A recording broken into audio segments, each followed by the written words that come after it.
Hey, this is Notser, and this is a look at the American cruiser line. At Tier 1, we've got the Erie. It's Tier 1, there's not a lot to be said. Every cruiser line starts out at Tier 1. They have a unique matchmaker where only Tier 1s face each other. It's basically a gunboat, early 40s, late 30s. It's got 4 152mm guns. Unique aspect compared to the other ships.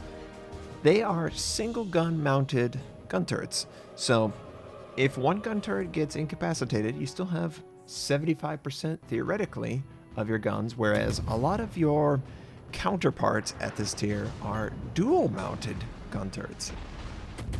But there's not a lot to really say here. This is where you learn the gameplay. You can't switch your ammo. Most ships have HE. The Erie has HE.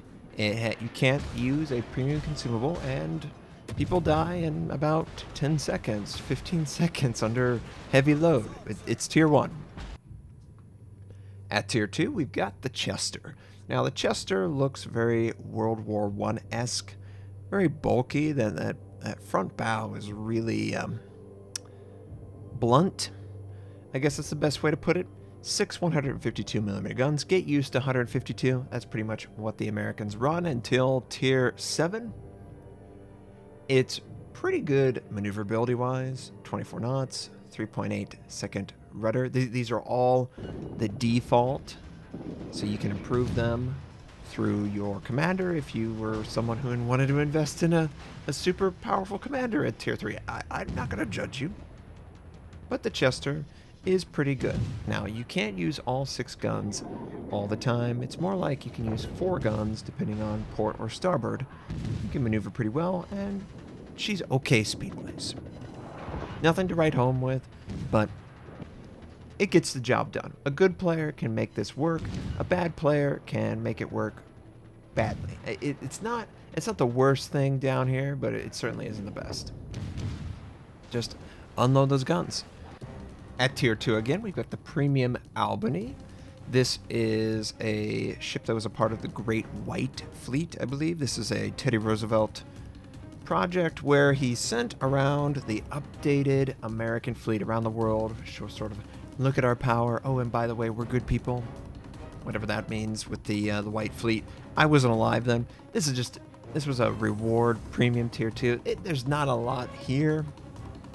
Barely any AA defense. It does have 6 152mm guns, similar to Chester. It is smaller than the Chester, I'll give you that. It's very, very comparable to the Chester. You can move your better commanders down here, though, and most of the time, people won't invest quite as ridiculous on a commander at Tier 2 versus Tier 6 or 7. So that is the nice thing about it being premium, but most people have sold this ship or don't use it. At Tier 3, this ship sees a lot of play, the St.LOUIS. This was one of the best Tier 3s ever for a really long time. Look at that health, almost 30,000. Heavily armored. It's got 14 152mm guns. Its AA defense is awful, but that's not really a big deal. Speed, 22 knots. It is slow. And the nice thing about this ship is that it's got the heavy armor and the sort of the turtleback-esque style of protection. So it's very difficult to citadel outside of a battleship. So you would be surprised how much damage this can take. It can dish out a lot of damage. It is honestly beloved by a lot of players who remember the golden era of the St.LOUIS back when there was only a couple Tier 3s and this just dominated down here. It still is pretty good, but power creep has occurred, and other ships and ship lines are better. At Tier 4, we've got the Phoenix. Now, this is a huge departure from the St.LOUIS. It has less health, 24,000, less armor. It's got less guns. It does have torpedoes, only 5.5 kilometers though, and it's got actual AA defense, which it'll need. Maneuvering, 35 knots, much faster. Rudder, you get the idea. This is more a light cruiser-esque. This is what we expect compared to the St.LOUIS, where the St.LOUIS is sort of like a St. Louis is sort of like a battleship with small guns. This is really going to take a lot of damage and probably not dish out as much as you want. The Phoenix and the Omaha, the Tier 5, are very difficult, very unnerving to play because any and all shells coming towards you will penetrate your armor and probably get into your citadel. So be extra careful around battleships. If you're firing on this, doesn't matter the angle, you can penetrate it with your AP. So just be careful and take advantage of this low armored ship. At Tier 5, we've got the Omaha. It looks almost identical to the Phoenix. It's sort of a, oh, look at the progression. I think the Phoenix was the prototype, quote unquote, didn't actually exist. The Omaha did. It gets a little bit more health, but still not as much as the St. Louis at Tier 3. It's got the 10 152mm guns. It's got a torpedo systems at 5.5 kilometers. It's got pretty good AA defense. Maneuvering, it slows down a little bit compared to the Phoenix, a little bit easier to control. However, its citadel is still incredibly vulnerable to everyone. Even destroyers get these citadels, so just be careful. You want to hide, you want to hide, and you want to hide. That's how you survive. Don't go running in and saying, you know what, I'd really like to use these torpedoes. That's for ambushing around islands or last-ditch stuff. You are so fragile in this ship. It's very stressful. It's very painful to play most of the time. However, firing on it, you really enjoy shooting this ship from every angle, and you want to do it all the time. So just do that all the time when you're fighting in Omaha.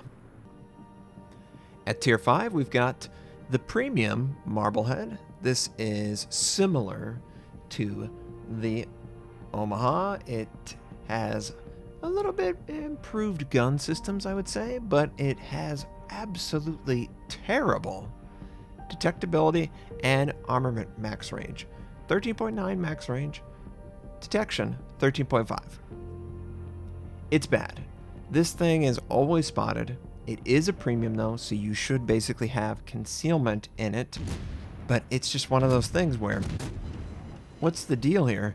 It's from a bygone era where advanced fire training and basic fire training influenced 152. They don't any longer. So there's not really a good reason to play it any longer. The range is just not enough. You are always spotted. You're just as vulnerable as the Omaha and the Phoenix. You take so much damage in these things. And I believe the Marblehead was for purchase, but also a reward probably a year and a half ago or 2 years ago. It's been a long time. I don't miss it. You shouldn't miss it either, but if you see it, shoot it at any angle. It will pin. At Tier 6, we've got the Cleveland. Now here we go. This is a great ship. It used to be even better. It gets 35,000 health. It's got torpedo protection. Not that you should really get hit by a torpedo being a cruiser. I've been hit by a torpedo, so it's whatever. 12 152mm guns, great AA protection.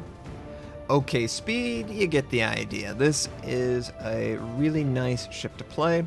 The Citadel is deceptively difficult to reach.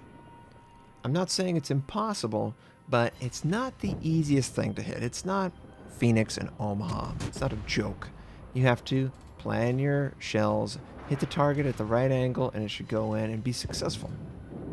I love playing this ship though, and if you have a chance, this is where you're really starting to consider inertia fuse high explosive for your 152. You will face tier 8s, and the 152 benefit a lot from inertia fuse high explosive. Concealment is obviously a skill you want to take in literally everything. Cleveland's good. At tier 7, we've got the Pensacola. Now the Pensacola I tease about being, one of the worst ships in the game. Stock, absolutely, it's very bad stock, but upgraded, pretty fair turret traverse. These are 203mm guns, so the AP potential is definitely there. Basically the same health and torpedo and armor. Although it's much taller than the Cleveland, so it's going to be easier to hit just in general, and you can feel it. It's just very vulnerable to fire. You've got to really get into the discipline of manipulating islands and scenarios to your advantage. load AP against those broadside targets, and that normalization effect for the Americans will pay off. Just in general, the Americans have basically the best feeling AP shells against, I mean, look at that, 10,000. Their shells feel very rewarding when you use them. So use them. Don't be me. Oh, but I don't know. No. Preemptive switch if you feel like you're going to get the broadside of a target and just lay into the target. You're going to do so much damage. It feels great. At Tier 7, once again, we have the Indianapolis. This is the premium Tier 7. It's basically like the Pensacola. It drops one gun. It's a little bit shorter, but it's also pretty tall compared to the Cleveland, the Baltimore, the Des Moines. AA's okay. Maneuverability's all right. Surface detection is honestly not bad. You can obviously get concealment and all that stuff. It also has access to radar. Now, radar at Tier 7 is really premium in nature. I don't like that. I think that if something is available as important as radar, then it needs to be available to a mainline, so you can have access to it. Besides that, though, radar is very useful for hunting down DDs, anyone in smoke, anyone behind an island, because that makes sense, right? It doesn't, obviously. But don't pass up the idea that, oh, well, radar doesn't work like that in real life. Use it to detect those targets and take them out. It's very helpful, especially to move a Belfast if that's something you want to do. And again, to kill those DDs. That's really what your job is. Kill DDs and use AP when the target's broad. But it takes a ton of damage, so just be very careful. At Tier 7, once again, this is going to be a trend, a premium Atlanta. This is completely different from the other Tier 7s. It drops health. It has 16 127mm guns. These are the destroyer guns that are on the gearing. AA is fantastic. It has unlimited defensive fire charges. It also has access to radar. Its detectability is okay, not in relation to its gun range. However, because the guns are so small, they benefit from advanced firing training, basic firing training, all those things, and that's expected. Unfortunately, only the premium Atlanta and the Flint play like this. So you would have to build a dedicated commander for your two premiums that use 127mm guns. If you were to do a gun-focused American destroyer build, then you could consider moving that commander into these ships. But this rains a ton of lead from behind islands, has the defensive fire and radar. It's pretty cool. At Tier 7, once again, a premium Flint. This is the reward for, I believe, winning 7 rank 1s, I think. Or no, this is the 5. The 7 is the black. This is 5 rank 1s on your account. You get 12 127mm guns. You lose 2 gun turrets, so 4 guns total. Basically the same health. You don't have radar. Instead, you have smoke. You still have the unlimited defensive fire cooldown. That's very unique to the Atlanta and the Flint. And again, keep with the firepower. You need a unique commander for this. If you've heard the Atlanta spiel, this is exactly what you should expect here. The only difference is instead of hunting DDs with radar, you are going to be using your smoke as a defensive measure to fire from it, or for friendlies to fire from it. It's a little bit different, but it's not very different, honestly. When you really consider how the Atlanta plays, they want to hide and they want to fire over islands. But the rate of fire is great. You could chain fire if you want to really maximize the aim potential on the target. I sort of like to just go all in on this. I mean, Lexington, what can he do? He can't do anything. His aircraft are nothing to me because I am the Flint. The Atlanta and the Flint are very good escort cruisers. At Tier 8, we've got the New Orleans. Now, the New Orleans it's better than the Pensacola, but it's still pretty bulky. It's got 9 203mm guns. The detectability and the range are pretty good, honestly. Because you can't use rate of fire, you just have to deal with the 12-second reload. The Citadel is fairly easy to get to from all angles, but not quite as easy as maybe the Phoenix or the Omaha. You just have to be aware. That's the best way I can put it. It does have access to radar. You can choose between radar, a scout aircraft, or a fighter. Always choose radar. Radar is way better than those other two. It doesn't allow you to kill a target usually. It's about 2 gun cooldowns that it exists for. But you, along with teammates, can benefit from it and eventually work them down. The New Orleans is a defense platform that can bring radar to convert a couple kills here and there. And that's how you should treat it. Again, AP broadside, that's really an American thing. You should really use AP as often as you can against broadside targets. And set them on fire every once in a while. You're not going to be Japanese cruiser levels of fire, but you can make it work. At tier 9, we've got the Baltimore. Now, the Baltimore is deceptively effective at times. It used to be worse, and now it's actually pretty good. Because it's a tier 9, you can have access to the rate of fire module. You can get that 10-second reload down to 8 seconds. Couple that with your radar. Again, just continuing what we learned previously. And what you have here is a great DD hunter, good AA platform to protect your teammates, and just an all-around solid choice if you're given an opportunity to hang around islands. These are going to be a little bit more archy, so you could conceivably choose the range module, right? That is a valid tactic, but you're not going to hit a lot of maneuvering targets. You'll hit battleships, but usually people go for the rate of fire so they can actually conceivably kill someone in their radar cooldown. This is right on the edge of being Des Moines levels of insanity with the rate of fire. It's definitely nice. 8.8 with the rate of fire module is fantastic, and obviously the turrets traverse fast enough that you don't really notice the negative aspects of that module. But it's not the Des Moines, and you're going to be fighting Des Moines Minotaurs, you're going to be fighting Hindenburgs. It's okay, it's pretty solid, but it definitely gives up compared to the guys right above, which it should. You know, let's be fair, it should give up compared to tier 10s. And speaking of tier 10s, we've got the Des Moines. This ship is fantastic, one of the best tier 10 cruisers. The armament is the same, rate of fire is insane, 5.5, base can be improved further, 50,000 health is just fine, great AA protection, the maneuvering is super solid, surface detection is okay, its armor is alright, it's not going to stop any battleships on the nose, but it can tank a little bit. And your whole goal here is you want to use islands and kill targets. You kill those DDs quick, so fast. You take a DD out in a blink of an eye, your radar is going to last for, I think, 40 seconds.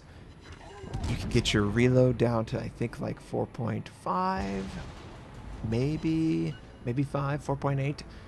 You will absolutely be able to kill multiple targets in the time span that radar exists. A lot of people ask me, is it worth it? Going through the Pensacola, the New Orleans, the Omaha, the Phoenix, is it worth it? And I would say, yes. Are you giving up power as you go, though? You know, the process is definitely more difficult than it once was. The power creep is for sure. The British cruiser line is better, top to bottom. Even the French line is better, top to bottom, just consistently.